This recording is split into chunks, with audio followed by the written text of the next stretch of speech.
applying nuance to things really seems to upset certain people. I really want to understand why. This is a thing I've learned over these last 8 months of doing TikTok, that some people think I'm bending over backwards to understand everyone, and that annoys them. Or they think I'm bending over backwards to complicate things, and that annoys them too. I'm not. I just think the world is really complicated, and I like pulling it apart.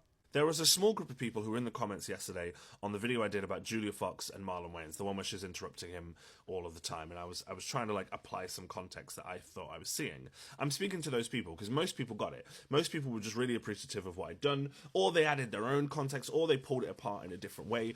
It really was just an interesting dialogue in the comments. But there were some people who seemed genuinely hurt by the nuance. I think some people really desperately need the world to be black and white. I think they need it to be good and bad. I think they need it to be right and wrong. But it almost never is. And I think they know it's not, but it hurts to have to sit with that, so they lash out instead. I've said this before when you watch the show Couples Therapy, that if you watch that show, it's amazing. It's amazing just how much of our behavior is shaped by things we barely see. These stories playing out in the background that once you do see them, you can't unsee them.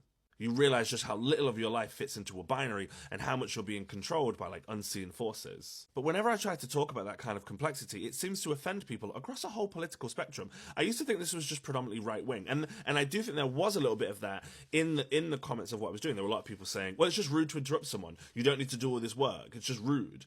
And I'm like, yeah, I agree, it is rude. I even said that in the video. But there's still more here. And then I got a lot of people who I'd argue were politically left. Some of them would call me a misogynist, people who probably agree with me on so much else that I talk about, but because I tried to look at this through the lens of race, and that meant giving this man, Marlon Wayans, a little grace and allowance to say maybe he should have been able to finish his sentence, they found that offensive. And then you've got others on a different side of the left scale calling me a panderer to white women because I understood that there's a kind of catharsis for women in watching women interrupt a man. I didn't say I agreed with it or that I would do it or that I would encourage it, just that I understood it. All of these things are true. It's rude, it's cathartic, it's complicated with race, the power changes so often between people. All of that information is still true. That's ultimately what makes life so interesting. This is starting to become deeply human, that there's a sort of fear of nuance.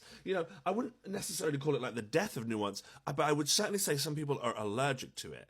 Maybe even that they're exhausted by it. But the thing I want to tell people is that I get that you're tired, but I'm not. And I'm going to do the work for you. I get a lot of joy. That video yesterday, I saw the clip, I got up, I had a shower. By the time I got out of the shower, I'd formed a lot of what I wanted to say. And then I sat here for 10 minutes, pieced it apart, and then recorded the video. For me, it's easy. For me, I get a lot of joy out of it. It energizes me. It doesn't exhaust me.